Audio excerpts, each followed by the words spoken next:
everyone. I am here to make my presentation on communication skills. I welcome you all to this communication class. Communication is the process of sharing information, ideas, and messages between two or more persons. The process of communication is facilitated through speech. Thus, communication is the process of sending messages and receiving responses to the messages. Oxford Advanced Learners Dictionary defines communication as the activity or process of expressing ideas and feelings or of giving people information. David Berlow, in his book The Process of Communication, explains the process of communication as follows. An idea, concept, message, or some information is encoded by the encoder using a medium which can be understood by the decoder, the receiver of the message, who in turn processes it in his mind and responds to it.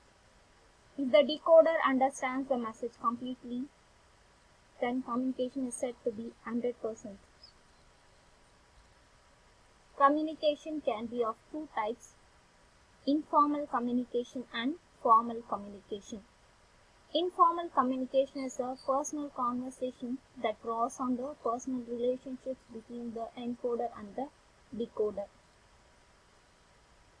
For example, the conversation at a social get-together in a company, a chat between friends, the grapevine, domestic conversation, etc. are considered to be examples of informal communication.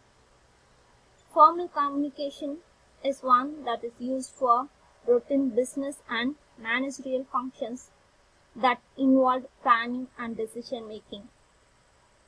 It takes into the consideration the hierarchy of the encoder and the decoder in the organization and the approved channels of communication.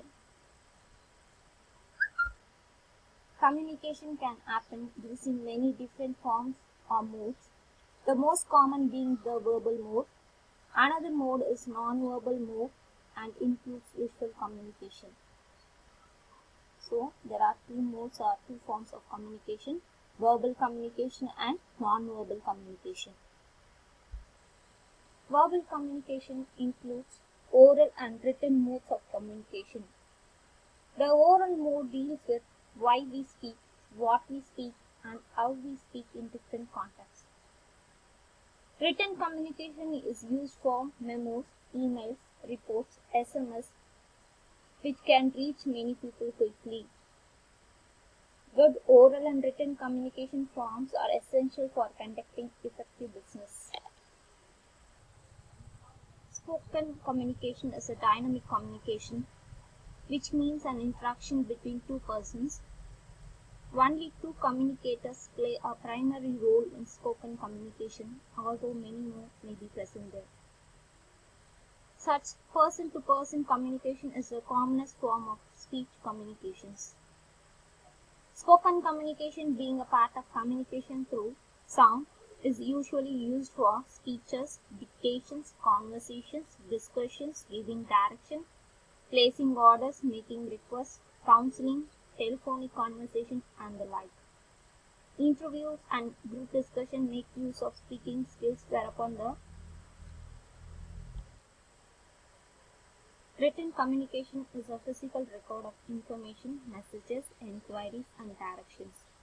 Written communication is used when preparing letters, reports, quizzes, memos, circulars, notices, telegrams, fax messages, email, advertisement, handbook, manuals, research papers, and articles, etc. Written communication continues to serve as a legal record. Decisions arrived at after conversations, meetings, lectures, and talks have been confirmed in writing. There is a possibility of forgetting the details discussed in a spoken communication, but written communication helps individuals to be more efficient. Written communication requires equal or similar competence in language for both the encoder and the decoder. While in face-to-face communication, the encoder's intentions and geniality can be measured by the decoder, this is not possible in written communication. Written communication continues to be most effective medium in business and academic spheres.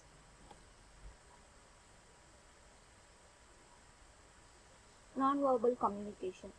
Nonverbal communication refers to the entire range of external stimuli, apart from spoken or written words, and includes distinct aspects of appearance, tone of voice, expression, and uses of space and distancing. Together, all these are referred to as body language. It has been suggested that 35% of a message is carried verbally, while 65% is conveyed non-verbally. Non-verbal communication spontaneously accompanies a person's speech. The elements of non-verbal communication include personal appearance, postures and gestures, facial expressions, eye contact, space and distancing. Let's look in detail about personal appearance. Personal appearance is the way an individual is dressed and the appearance they maintain. Postures refer to the way one moves and conducts himself physically.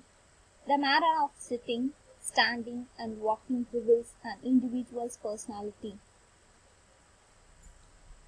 Conducting oneself gracefully and courteously, making appropriate gestures are part of being a well-adjusted person.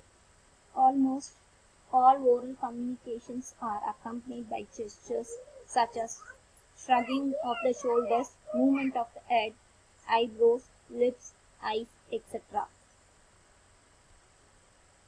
Facial expression can communicate a lot even without speaking and are among the most universal forms of body language. A smile can indicate approval or friendliness, while a frown can indicate discontent or disapproval, adding meaning to the verbal communications. Gestures and facial expression add to the effectiveness of communication. Eye contact along with facial expression is an important aspect of social and emotional communications. It can indicate interest and attention between the speaker and the listener, whereas the failure to do so reversals a lack of interest and attention. Eye contact is an effective way for a speaker to gauge and retain listeners' attention. A good speaker makes eye contact with the different sections in the audience and does not look toward the ground, the ceiling, or into the distance. Space and distancing. In social communication, a space ranging from 4 to 12 feet is maintained as a personal territory around the speaker, referred to as social distancing or space distancing. Next, let's move on to the barriers to communication.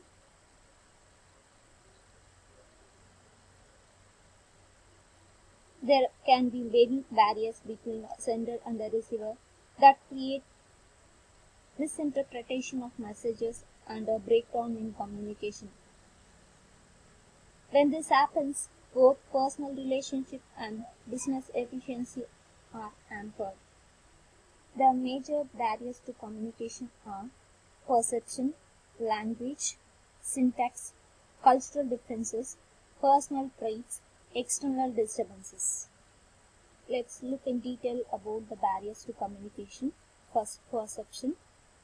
Perception differs from person to person, and hence the perception of encoder and decoder may differ, creating the difference in opinion. The next barrier is language. This is also called as a semantic barrier, and it's of three types: pronunciation barrier, contextual and referential meanings, and syntax. Pronunciation barrier. Confusion occurs frequently with the pronunciation of words as like 16 and 60, 15 and 50. Words like exact, access, success may also create a barrier. Contextual and referential meanings. Words have contextual meaning and referential meaning. For example, the word motion. The following three sentences have three different meanings. The motion was passed anonymously in the assembly. The lab was sent a sample of the patient's motion. The iron ball was set in motion by the piston. In each of 3 sentences, the meaning of the word decides the context in which it would be used. Only the person who is familiar with all the 3 meanings will be able to understand the message of each sentence. Inadequate knowledge of idioms, word order, punctuation, or sentence structure could be a barrier to understanding, and it is called syntax. Cultural differences. This is especially so between Oriental and Occidental countries. Non-verbal communication and phatic communication vary in each country, which might create obstacles to communication. Personal traits. The social status of a person, their emotional responses and attitudes, etc., can act as psychological barrier to communication. External disturbances. A noisy or distracting environment may act as a barrier to communication. Thus, psychophysical factors, language or code selected, and environment may all become barriers to communication. Steps to overcome the barriers to communication. Barrier to successful communication can misrepresent the message and the purpose of the sender. It is imperative for effective communication to understand these barriers and take steps to overcome the barriers. Communication should be clear and well organized. The encoder should organize ideas properly and logically. Express organized ideas using simple language, spoken or written. Consider the feedback carefully, giving it due importance. Select an appropriate medium for communication. Develop a habit of listening to others to ensure efficient communication.